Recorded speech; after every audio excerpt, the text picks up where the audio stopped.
ನಗರಸಭೆಯ ವಾಣಿಜ್ಯ ಮಳಿಗೆಗಳಿಗೆ ಪೌರಾಯುಕ್ತೆ ನಾಗವೇಣಿ ಭೇಟಿ ನೀಡಿ ಮಳಿಗೆಗಳನ್ನು ಖಾಲಿ ಮಾಡಲು ಮನವರಿಕೆ ಮಾಡಿದ ಹಿನ್ನೆಲೆ ಶನಿವಾರ ಹಾಗೂ ಇಂದು ಭಾನುವಾರವೂ ಸಹ ವ್ಯಾಪಾರಿಗಳು ತಮ್ಮ ಸಾಮಗ್ರಿಗಳನ್ನು ಸ್ಥಳಾಂತರಿಸುತ್ತಿರುವ ದೃಶ್ಯಗಳು ನಮ್ಮ ಜನಧ್ವನಿ ನ್ಯೂಸ್ ಕ್ಯಾಮೆರಾ ಕಣ್ಣಿಗೆ ಸೆರೆಯಾಗಿವೆ.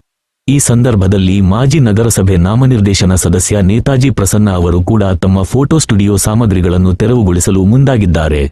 ಜೊತೆಗೆ ರೈತ ಸಂಘದ ಹಿರಿಯ ಉಪಾಧ್ಯಕ್ಷ ಕೆ.ಪಿ. ಭೂತಯ್ಯ ಅವರು ಸಹ ತಮ್ಮ ಕಚೇರಿಯನ್ನು ಖಾಲಿ ಮಾಡುವುದಾಗಿ ತಿಳಿಸಿದ್ದಾರೆ. ಇನ್ನು ಮಂಗಳವಾರ ಈ ವಾಣಿಜ್ಯ ಮಳಿಗೆಗಳನ್ನು ನೆಲಸಮ ಮಾಡಲು ಜೆಸಿಬಿ ಯಂತ್ರಗಳು ಕಾರ್ಯಾಚರಣೆಗೆ ಇಳಿಯಲಿವೆ ಎಂಬ ಮಾಹಿತಿ ಲಭ್ಯವಾಗಿದೆ.